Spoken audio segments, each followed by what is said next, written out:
Hi, everyone. My name's Colin Maynard. I'm the Director of Communications at Rex. Really glad to have some of our folks out in our regions chatting with us today. Why don't we start off with some introductions and we'll get into the Q&A. Hi there, my name is Nikki Werner. I'm the Director of Product Management and Business Optimization. Hi, I'm Matt Meehan. I am the Market Manager for Florida, Georgia, and North Carolina. Hello, I'm Sam Benson. I'm the Market Manager for Northern California. Wonderful. Thanks for being with us today. So we'll just kick it off with Nikki. Nikki, why don't you just give us a rundown of this great virtual showings tool that we have live, and how it's helping our consumers that we're working with during COVID-19. Yeah, so I'll start at the beginning. Rex's motto is fast, fast, fast. So I believe the Bay was the first to issue shelter in place, and I believe that was like 313 maybe right around it, right? And then by 316, we had this manual process up and running, and that's how Rex does it a lot of the ways. They move so fast on the manual process. At the same time, on the technical side, we're taking all those learnings from the manual process and we're thinking about how we're going to build it. And so not only were we able to get something up that, well, I'll say we didn't go quite as fast as our competitors in getting like a UI up for our clients to engage in, but where we did go faster was the learnings from it, right? Because I did a slew of mystery shopping with all of our competitors to figure out how they were doing virtual when we were developing the project, and no one was doing it right. So we learned a lot from our competitors. We learned a lot from the manual process, and we built alongside of it on the technical side. So by the time we were up and running, not only did we have a system that was sustainable for us internally, but externally it's utilizing everything that wasn't going right with the other companies, where they would say, oh, a virtual tour, well, maybe let me talk to my seller, or are you sure you don't want to come see it, right? So we knew that we needed to advocate for our customers' safety, and as a business, we knew that we needed to provide safe options for our agents. So that's benefited the customer just in that, like, they very much have a personal relationship in discussing it with the agents, right? There's a little bit of kind of camaraderie that something like COVID builds. And I think providing the tooling to make it a flawless experience just makes us be recognized as a company who is fast acting and customer centric. Yeah, it almost feels like our unofficial motto this year has been, that we're made for this moment. But we've really grown this year. But would you say that that's typical of how we build out tools for consumers? That we see the need, see the convenience factor, and just get down to work to do it. Is that kind of what happened here? Yeah, absolutely. It always starts with a problem statement, right? This is a problem for our customer. This is a problem for us internally trying to serve that customer. So every basis for a tool, for a process, because I do work on the operations side as well, it just starts with us recognizing that there's a problem. And then where, I'm so proud of the company is the ability to execute fast, fast, fast, the official company motto, annual sense, but then also shine in this moment in the tech sense, because that's really what's going to separate us and further our mission. So super typical of the company, and just another reason why we're so confident in our mission, which is very large. Yeah, so we stated this, I think, really well during the product launch for the virtual showings app about the problem. But why don't we just revisit that really quick? What was the problem? Obviously with COVID-19, you're in LA. You're one of the, California was one of the first to really go into lockdown, and we're seeing, this is going to continue for a while, right? People weren't able to get out and see a home. They weren't able to.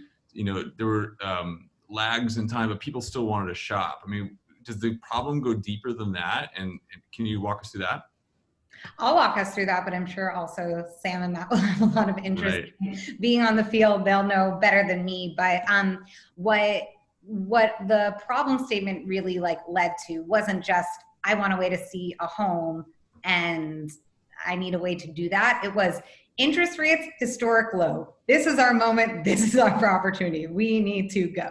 So not only do we have this new consumer or a new buyer who, was on the fence about, will this be the year that we do it? Will this be the year that we don't? Everyone's doing it. Everyone's refining, and that's a huge part of our business as well. So making sure that we can service for that problem.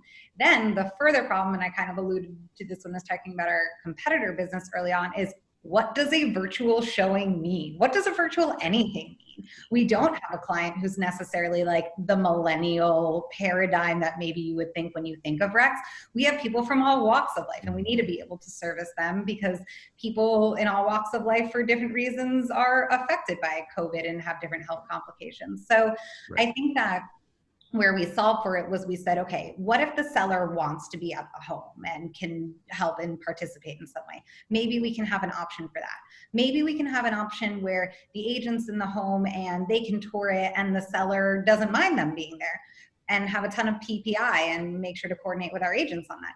Maybe there's another option where we have no one in the home and we have pre-recorded content of the home, 3D tours and whatnot.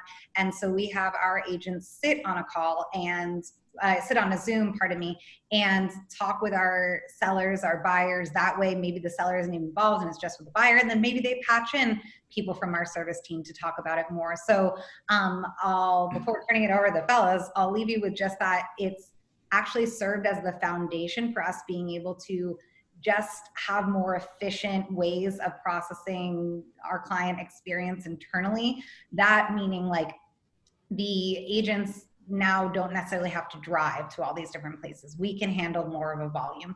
They can vet and qualify their customers, and their customers can qualify and vet if Rex is right for them just the same from our computers. So as that's being more and more normalized, we're probably evangelizing it, but we're also making sure to always stay in front of the trends and make it so it's like not embarrassing when you're not somebody who knows what virtual is, and we stay really, really humble about that. Sam and Matt, what did I miss? One of the things in Northern California that happened during the beginning of COVID and our lockdown was we all expected days on market to increase, where they decreased. And it's exactly what Nikki said. We were able to get people's eyes into homes to where they were interested in the homes. They were putting offers on homes. And then on the other side of the transaction, on the buyer rebate points, we armed our buyer's agents to where they would go out, shoot a quick video with their smartphones, and get the buyer into multiple listing homes to where we share the commission with our buyers. So it cut both ways in Northern California. That's great. So would you say that, and now I'll leave this open to anyone, would you say that this is really helping right now? I mean, the tools in use, would you, this is, to me, is such a big game changer. Is it being used though? We really caught traditional real estate flat-footed, and I don't think they're really anywhere to our momentum to this point. Great. Yeah, I see it definitely being utilized, definitely being something that another tool in the toolbox that we can offer that no one else I think out there is even coming close to what we're doing. Yeah, so Nikki, when you were building out the tool here, right? So when you were getting started, how did it work? I mean, were you talking to the field teams? Were you taking all of their experience into consideration? I would love to take credit, but I have an amazing team who does a lot for me. So, so the product operations managers took a huge role in making sure that they do exactly what the title says. They're building a product through really talking through the operation, the logistics, how's it going with their clients who are just as much our customers as they are our internal team members who I treat like my clients. Exactly. So how we went about it was what's possible, what's going to be the most customer friendly way to do it. And sometimes I do not plan that way. I say, what's the cheapest way to do it? What's the most time effective way to do it? But with this one, exactly what I said earlier, like it really is about establishing a new normal for the customer. That's a smooth transition. So for example, this wasn't at the beginning. This is actually one of the more recent features that we've added along with the Zoom process, is having it all be through our app, because we wanted a seamless transition from a seller being engaged with our agents and then being in the Rex ecosystem. So rather than sending them to Zoom to just have a one-off conversation, they download the app and we host the video conference through there. And it's a really easy way to then pop over to the other features and let your agent drive. And that way you can be more self-service and self-sufficient, which is what every consumer wants at the end of the day. If they all can get rid of agents, they just might do that, but we're making the job easier. Awesome. Well, yeah, I would say it's such a slick process. I was, don't tell Jack, our CEO, this, but I was looking for a home in Austin. I did not use Rex at the beginning. And I can tell you, this is about a month ago, and I was looking, I looked through a competitor's website, which gave me access to the agent.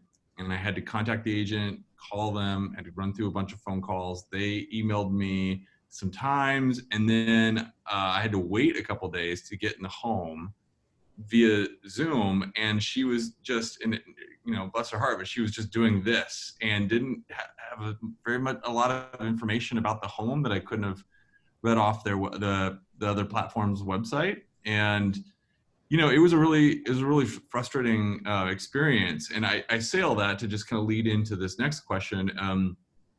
What I'm going to ask Sam and Matt this question: giving the experience I just described, how is this really a game changer?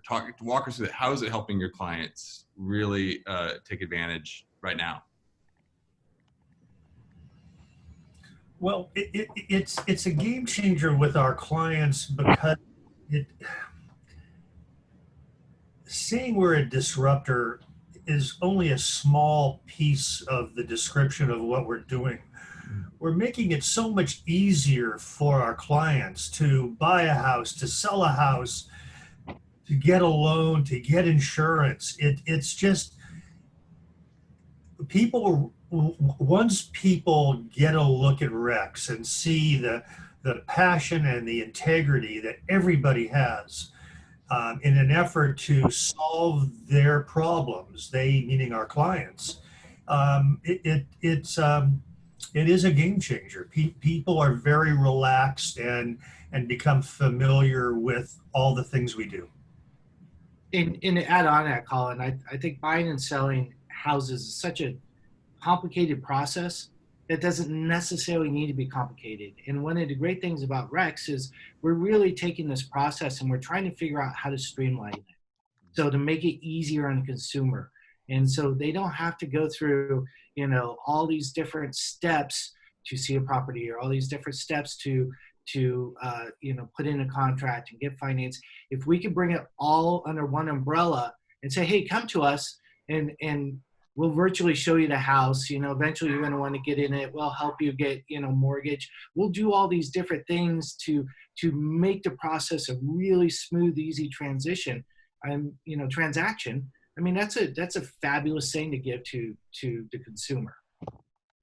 Yeah, so tagging on to that idea about it being streamlined. So you're saying just that this virtual showings tool is just a new addition to that whole streamlined process. It is. Yeah. And I think it was born out of necessity, but, I think, when we get back to our new normal, I see it still being something that we utilize on a regular basis. Look, I'm going to just put you on the spot here. So I don't know if you've used it, but if a client, you're taking them through the tour of the home and, it's close to what they want, but it's not exactly perfect. Can you be in that tour and really just, immediately jump into something else that might be a better fit for them? Is that possible with this? Yes and no. We have vendors that can change a floor plan, paint a house, change the landscaping, all those sort of things. That's easy. We do that helping sellers sell the house, and we do it with buyers buying a house. Um, One of the things that we do a lot in California is staging. We can do virtual staging, or we can do hands-on staging.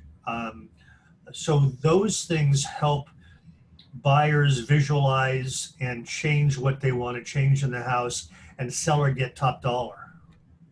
That's great. Yeah, to the point of it being fast, fast, fast that Nikki talked about earlier, our official motto.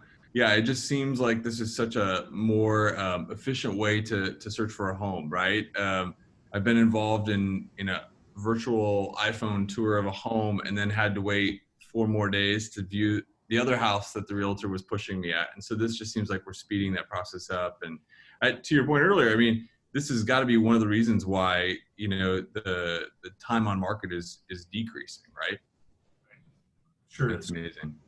So yeah, talking about value for our clients, I mean, that seems to be one of the big ones in terms of benefit and value. But is this really kind of shaping, I mean, it might be too early to say because we're still in the middle of COVID, but would you say that this is just one of those tools that's really helping shape growth? I mean, both you and Sam, you and Matt are both, managing these markets that are really excelling right now. So is this a big factor in it? It is. Yeah, absolutely. Huge factor. Walk us through that. Tell me how. Well, look at my market. So I have Florida, North Carolina, Georgia. These are, great retirement areas, second home areas, places where people want to go, and so it's hard right now with COVID. You can hop on a plane. People aren't comfortable doing it. There's all sorts of travel issues. Well, you don't need to be in the state to be able to sell a house now, or you don't need to be in the state to view the house. We could do a virtual tour. You could be cross country. I could be in Sam's market in San Francisco and be, showing him a home in Orlando, and he could be the buyer and go, wow, that's a great home, and vice versa.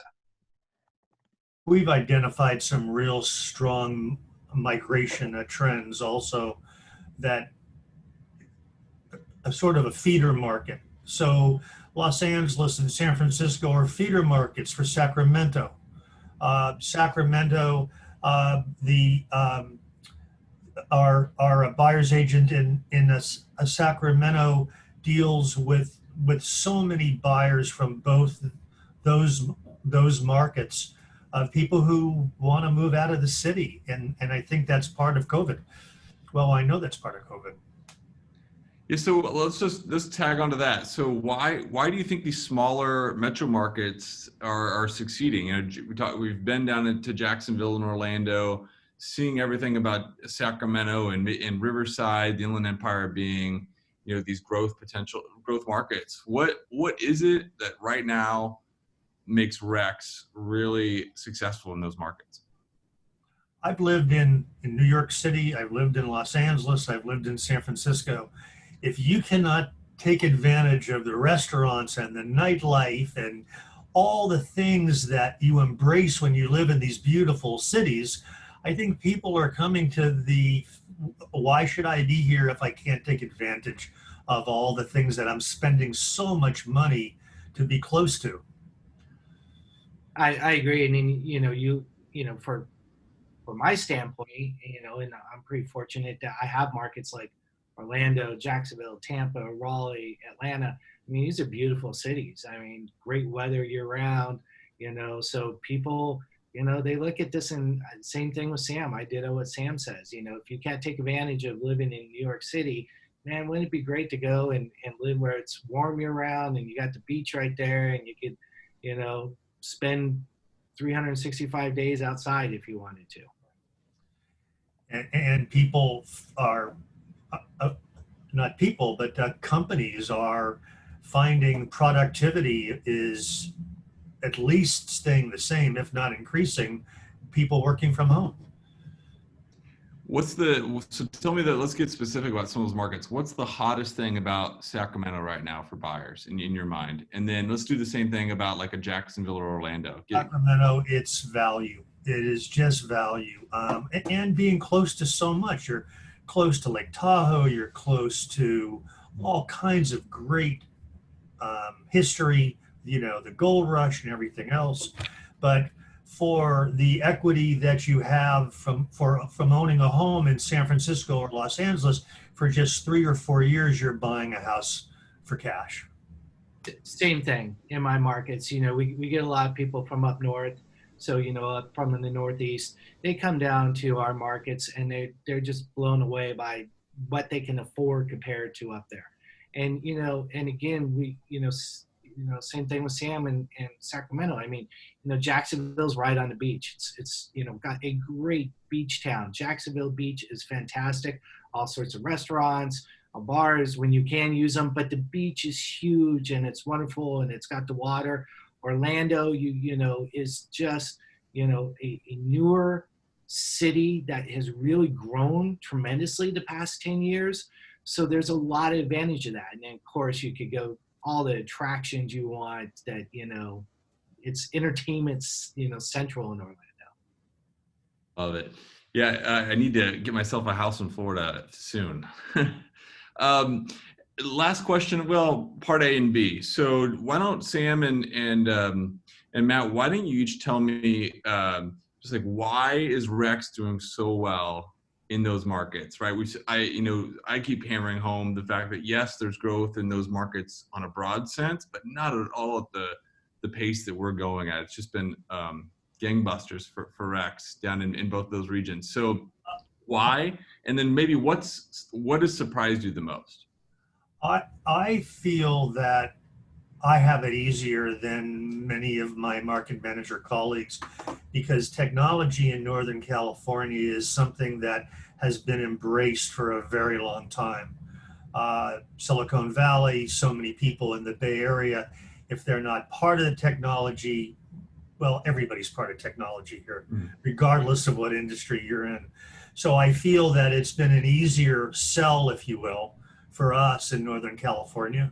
What I'm surprised at is how well, let me back up. What I'm surprised at is at Rex, maybe 20% of the employees are in sales. 80% are in Nikki's area where we're developing things, whether it's data mining or engineering. That is really unusual for a real estate business. Absolutely. I'm going to go kind of the opposite, Sam. And I think part of the reason why we're doing so well in my markets is people see that, you don't have to pay 3, 4, 5, 6% commission to sell your house. And they're really embracing that. You could come into Rex and you could have all these services under one umbrella. So, it's not just a brokerage. It's the fact that, we have mortgage, we have insurance, we have title, we can help you with landscaping, we can help you painting, we can help you with flooring, we can help you with window covers, we can help you move. What is it that you want? And so that's something that we bring to the table. And I find that, our customers really embrace that. They like the fact that, hey, not only am I saving money, but look at this great service I'm getting. This is the best of both worlds here.